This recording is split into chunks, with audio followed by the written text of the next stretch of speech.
What a great name, Bonnie. Bonnie. On the bonny, bonny banks of Loch Lomond. Are we ready to chat? Oh. Because I like the serenade. I really do. What's that? I like the serenade. Oh, was that on air? I hope so. Oh, God. Normally they tell me, you know. Gerard, we like your voice. We want you to do more singing movies, I have to say. Thank you. I think there's many people who don't want me to do more singing movies. But, well, I'm in your corner. You know, I'm in your corner. How are you? Me, Gerry Butler, who's not a singer, you know, is now singing for Andrew Lloyd Webber, one of the greatest composers of all time, one of the most famous songs of all time. And it was also the first time Joel Schumacher had heard me sing, and Austin Shaw, the producer. There was just the three of them in the room, and Simon Lee playing the piano. So it was nerve-wracking. My leg took on a life of its own, and I couldn't stop it. You know, it just started. I thought, can they see this? It was just shaking, and Simon's going, breathe, you know. It was funny. I look back now and I laugh. Yeah, and I understand the night before you were watching your beloved Celtics and you couldn't scream because you had to save your voice. Couldn't do a thing. I was there with like 10 guys who were like, come on, you know, shouting, swearing, screaming, and they're going, come on, Gerry, come on. And I said, I can't raise my voice. I'm singing for Sir Andrew Lloyd Webber tomorrow. And it was very funny, you know. Oh, I can imagine. You take a a lot of abuse from your mates in Glasgow if you behave like that. Okay, I'm sure they forgave you. Yeah. I have to say, I saw Dear Frankie. You are spectacular in that movie. Take me back to that doorway scene. How hard was it to do? Because Emily Mortimer said she could have done it for 100 years. Emily. Emily's favourite actress I ever worked with. She's the coolest, funniest, nicest, most down-to-earth girl, and she is such an interesting actor. She's just amazing. And but that kissing scene is incredible. And when we did it, it was so filled with feeling, and yet nothing happened. I mean, it must be the longest kiss coming in movie history. And when you watch it, you're like, oh, you know, it was. And we actually then it became. We tried so many takes that and see how long we could extend that moment. And it's kind of ridiculous how long it takes, but it's one of the most powerful things when you watch that movie. I totally agree. It's a great movie. I can't wait for people to see it as well. Neither can I. I'm so proud of that movie. Well, best of luck in everything, and you know what? You're just great. It's such a pleasure to talk to you. Oh, thank you so much. Thank you. It's Cheers. a pleasure. Thank you. Did they let you keep the leather codpiece? Yes. I actually signed one for charity through my website at gb.net, and they did was it GB or GB Girls? I don't know. Yeah. One of them, they did a convention, and they do a lot of work for charity. So they said, send us something from the film. And I thought it was funny sending my codpiece, and then I was like, maybe I shouldn't have done that. But I mean, I wore more than one in the film, so I have one for myself as well. Well, good stuff. Yeah, I often dress up in it at night, you know. Good, I'm glad you've admitted that. Yeah. You have the most loyal fan base. I know we've talked about this before, but does it ever amaze you at how these people, they take care of you and they come to all your, everything. It's amazing, Gerard. It is amazing. So you say, does it ever amaze me? It always bloody amazes me. I'm always waiting for them to find out that I'm just a dick.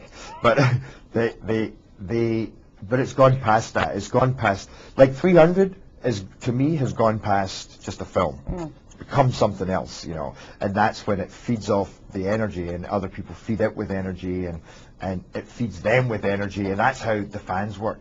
They now are this massive, and all the websites that are becoming friends with each other, and there's so many of them, and they do things together, and they do charity work, and they form amazing friendships. They do a million things. I'm always like, where did they get that from? One of them started a radio station. They have diet parts of the club that are about dieting, and it's so funny to do with me because I'm not the healthiest guy, but they do a myriad of things, and they are so unbelievably loyal and passionate towards me. And maybe it is, I don't know why, but one thing I know is I really appreciate it. Maybe that's part of it. Yeah. And I'll always take the time to talk to them or do something to help the charity work they do, and because, hey, rather people like you than not like you, and it's a huge, huge compliment to me that they pay that much interest. Okay. Gerard, it was so great to see you in this type of a film, because I have to tell you, personally, you had me at that doorway at Dear Frankie. So I was waiting for another romantic film. Were you, consciously looking for something like this to do? Yeah, I have been for a long time. Before 300, I'd actually decided I wasn't going to do another historical drama or kind of action movie. And then I saw that and I went, oh, how can I resist that? But it was definitely time to move into something more romantic or something more comedic. But I wasn't going to do it just for the sake of doing it. It had to be the right thing. And this script came along. It's such a beautifully crafted script and a great idea for a story, and it's Hilary Swank. I mean, the cast is so fantastic. So that's kind of why I jumped into it. And then I met Richard, and we just like fell in love. I mean, it's funny because when I met him, within about 2 minutes, he said, I want you to play this role. It wasn't an offer when I met him. I knew he was interested, but we were like, I turned up late with my new puppy, and I think he was a little pissed off when I walked in, but then we started laughing, and he had the puppy on his lap, and in like 2 minutes, he said, I want you to play Gerry. I'm like, okay, I don't know what that's supposed to be, but... It's your puppy. He has that, a bit of Parkinson's, but I mean, he's going to be fine, but anyway, so he cut. We just got on so well together, and it was. I knew that this was a great thing to be involved in. A few challenges. We've got the Irish accent.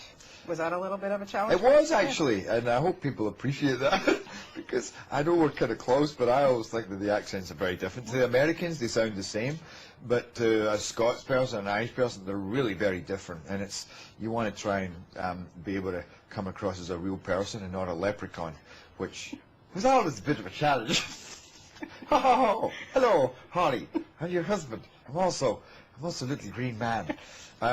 So there was times that you found yourself falling into that, but it was good. It was good. You know, I'll soon find out when it plays in Ireland and they start chasing me down. No, that's not going to happen. Now, the infamous strip scene. Now, you have some really sexy moves there, but you almost injured Hilary Swank, again, 2-time Oscar winner. Do you want to tell us about that? Actually, there was a lot of injuries in that scene because, you know, I had to jump onto the bed. At first, they had this ottoman there, and I smacked my knee in the corner as well, twice, and then once hit my shin.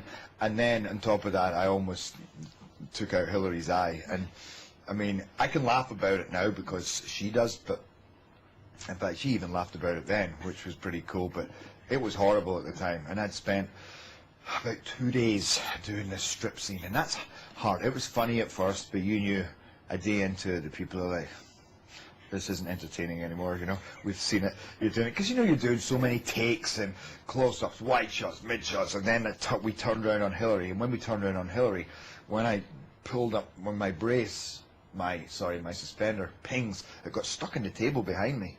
And as I start crawling towards her, it's stretching out like a cartoon. You know, it was like a Roadrunner cartoon. And she's laughing so hard because she can see it happening, and she doesn't know what's going to happen. I don't know what's going to happen, but it pinged behind me and hit her in the head, and it cut her head open. I mean, she got 4 stitches, I think. And the production shut down for 5 days, and it went from jumping about in my shamrock boxer shorts and. In the next minute, everybody's gone. Hilary's on her way to hospital. The production has been wrapped, and I'm sitting on that set that you see in the film, on the bed, on my own. Wow. It's like, you know, I'm really going for the violence here, but literally, they'd all just, and I'm like, God, I can't believe any of this just happened, you know. So it was, but she was amazing. Yeah. She immediately, in the middle of it, said, when I was apologizing, she's like, you know, as blood's coming out, she said, don't even go there, not your fault, which I think says a lot about Hilary Swank, that she was more concerned in that moment about me not taking the blame. Yeah, luckily it all worked out, thank goodness. Yeah.